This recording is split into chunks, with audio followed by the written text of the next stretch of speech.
অরুণোদয়ের সাথে তিনি কাজ করেছেন দীর্ঘদিন, তাকে চেনেন। অরিত্র এই কিছুক্ষণ আগে স্টুডিও থেকে অরিত্র গেল।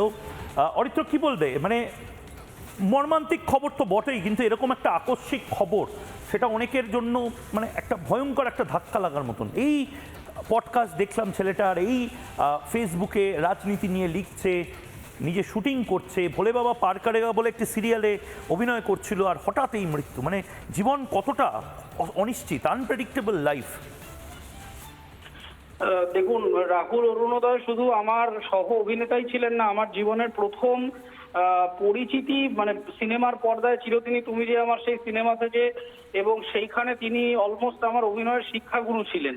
ফলে সেই জায়গা থেকে আমি এখনো বুঝে উঠতে পারছি না যে কিভাবে আমি এই খবরটাকে মেনে নেব এবং তার সম্পর্কে আমি প্রতিক্রিয়া দেব। তবে সমাজের বিভিন্ন বিষয় নিয়ে তার লেখা, অভিনয়, নাট্যচর্চা, সিনেমা চর্চা, তার বিভিন্ন বিষয়ে যে জ্ঞান, তার সাথে যারা আমরা কাজ করেছি, আমরা যা সমৃদ্ধ হয়েছি, এটা আমি সত্যি মেনে নিতে পারছি না। প্রিয়াঙ্কা দি এবং তার সন্তানের প্রতি আমার সম্পূর্ণ মর্মিতা থাকবে। আমি চাই ঈশ্বর তাদের শক্তি দিক। পাশাপাশি এটাও আমার একটু জানতে আমি আগ্রহী যে ফিল্ম ইন্ডাস্ট্রি সিস্টেম নিয়ে এত রাজনীতির কপচা নিয়ে কে ক্ষমতায় আসবে, কি ঝামেলা ঝঞ্ঝা, কিন্তু একটা শুটিং এ গিয়ে একটা বেশ নিরাপত্তার ব্যবস্থাটুকু থাকবে না? একজন অভিনেতা, তাকে এইভাবে চোখের নিমেষে চলে যেতে হবে, এটা তো আমি কিছুতেই মেনে নিতে পারছি না। যে এত ফিল্ম ইন্ডাস্ট্রি নিয়ে এত লোকেদের, এত নেতাদের এত বড় বড় কথা, কে নেতা হবে সেই নিয়ে প্রত্যেকদিন টিভিতে বিরাট বিতর্ক, কিন্তু একজন অভিনেতা পাঠ করতে যাচ্ছেন বা শুটিং এ যাচ্ছেন, সেখানে তিনি যাচ্ছেন জীবন্ত, ফিরে আসছেন হাসপাতালে মৃতদেহ হয়ে।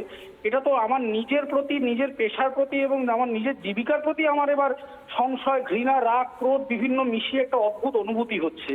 ফলে সেই জায়গা থেকে দাঁড়িয়ে আমি সত্যি আর কিছু অ্যাড করতে চাই না। আমি শুধু বলবো যে ফিল্ম ইন্ডাস্ট্রির যারা মাথারা রয়েছেন, যারা নেতা হয়েছেন, নেতা হওয়ার চেষ্টা করছেন, আগে এই দিকগুলোতে নজর দিন, যাতে আগামীতে আর একটা রাহুলের মতো দুর্ঘটনা না ঘটে।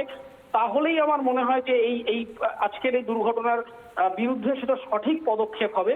এবং আমি রাহুলদার পরিবারের প্রতি সম্পূর্ণ শক্তি কামনা করছি যে ঈশ্বর তাদের পাশে থাকুন। নানা ধরনের কন্টেন্ট দেখার জন্য লাইক করুন, শেয়ার করুন আমাদের ফেসবুক পেজ, সাবস্ক্রাইব করুন আমাদের ইউটিউব চ্যানেল। পাশাপাশি অন্যান্য ব্রেকিং নিউজের জন্য অবশ্যই চোখ রাখুন রিপাবলিক বাংলায়।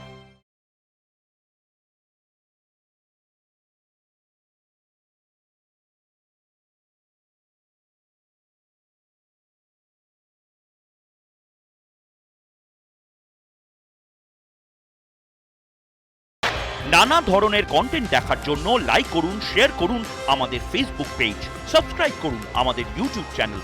পাশাপাশি অন্যান্য ব্রেকিং নিউজের জন্য অবশ্যই চোখ রাখুন রিপাবলিক বাংলায়।